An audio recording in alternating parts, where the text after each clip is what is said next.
राधे राधे।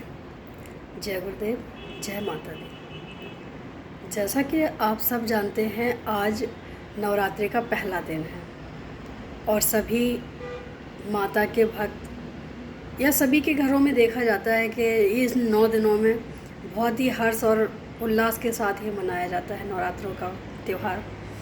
और मुझे लगता है कि माता का पूजन करने के लिए या माता को मनाने के लिए सिर्फ ये 9 दिन ही काफ़ी नहीं है। हम इनको हर समय मना सकते हैं, हम इनकी हर समय पूजा कर सकते हैं। ये शक्ति स्वरूपा हैं। और मैंने सोचा था कि हर 9 दिन हम कुछ माता की चर्चा करेंगे, क्योंकि हम 9 दिन पाठ करते हैं तो उससे कुछ ना कुछ सीखने को मिलता है कि किस दिन माता का स्वरूप तैयार हुआ, कैसे तैयार हुआ, किस वजह से तैयार किया गया और किसने किया।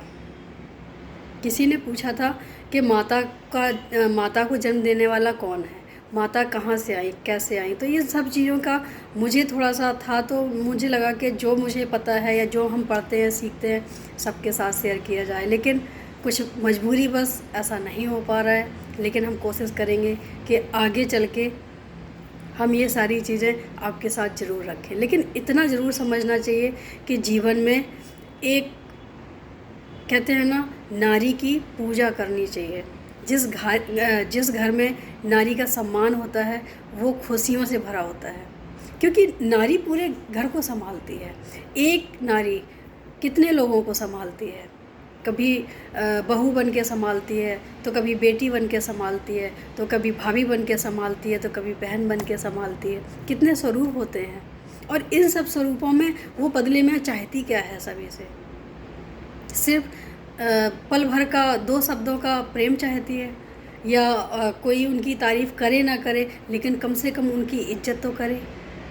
बड़ों से प्यार चाहती है और छोटों से थोड़ा सा सम्मान चाहती है। और अगर ये ना भी हो प्यार और सम्मान, तो बुराई तो ना हो कम से कम। लेकिन जिन घरों में देखा जाए नारियों की इज्जत होती है, सम्मान होता है, वो उनके घर में खुशियों से भरा माहौल होता है। लेकिन नारियों में कहते हैं हर तरह का स्वरूप होता है। अगर नारी लक्ष्मी है तो नारी दुर्गा भी है, नारी काली भी है, तो नारी सरस्वती भी है। तो ये फ़र्क पड़ता है कि हम कैसे माहौल में, कहाँ कैसे, कौन कैसा करवा रहा है हमारे साथ। कहते हैं ना कि हमारा स्वभाव हमारे हिसाब से मत देखो, हमारा स्वभाव कभी कभी तुम्हारे व्यवहार के हिसाब से बदल जाता है। और ये सच भी है। देखा होगा कि कई बार हम जो नहीं चाहते हैं वो हमें करना पड़ता है। क्यों करना पड़ता है? क्योंकि सामने वाला उसके लिए तैयार है, तो हमें करना पड़ता है। वो गलत है, सही है, तो कई बारी हम ना चाहते हुए भी ऐसा करते हैं। तो मुझे लगता है कि जो लोग स्त्रियों के लिए इतने कमेंट्स करते हैं, जोक्स बनाते हैं, उन्हें नहीं बनाना चाहिए। क्योंकि नारी विशेष रूप से 4 रूपों में पाई जाती है, जिनका सम्मान करना बहुत ही ज़रूरी है।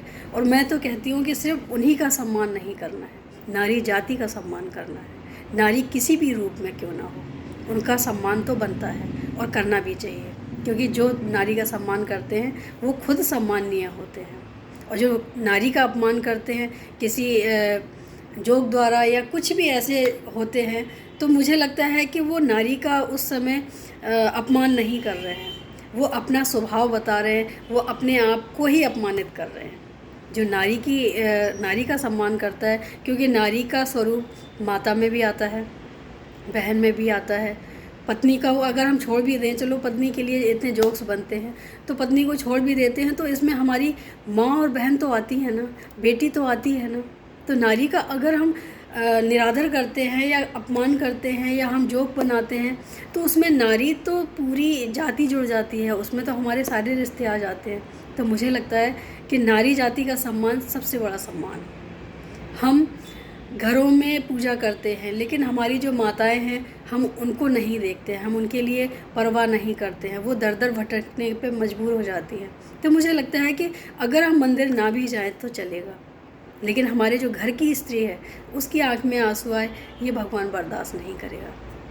तो कहते हैं कि स्त्री एक स्वर्ग भी बना देती है घर को और नरक भी बना देती है घर को। क्योंकि स्त्री का रोना भगवान को पसंद नहीं आएगा और भगवान आपको वैसे ही दंड देने वाले हैं।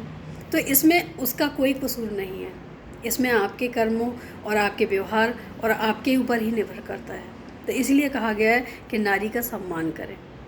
आज के परिवार सबसे ज़्यादा परेशान सिर्फ इसीलिए हैं कि घर की नारियों का सम्मान बहुत कम हो गया है। जो बहुत ज़्यादा संस्कारी हैं उन्हें ही पता है कि सम्मान कैसे किया जाता है। सम्मान का मतलब चरण स्पर्श करना ही नहीं होता है, शब्दों द्वारा बहुत बड़ा सम्मान होता है। आप कैसे बात कर रहे हो, कैसा व्यवहार है हमारा, ये बहुत मायने रखता है। तो मुझे लगता है कि नारियों का सम्मान करें तो माता अपने आप प्रसन्न होगी और खुशहाल भी रहेगी। और इसके लिए हमें किसी एक दिन की आवश्यकता नहीं, हमेशा दिल में सम्मान होना चाहिए हर नारी जाति के लिए, चाहे रिश्ता कोई भी हो। उम्मीद है अच्छा लगा होगा। आज के लिए इतना ही। राधे राधे, जय गुरुदेव।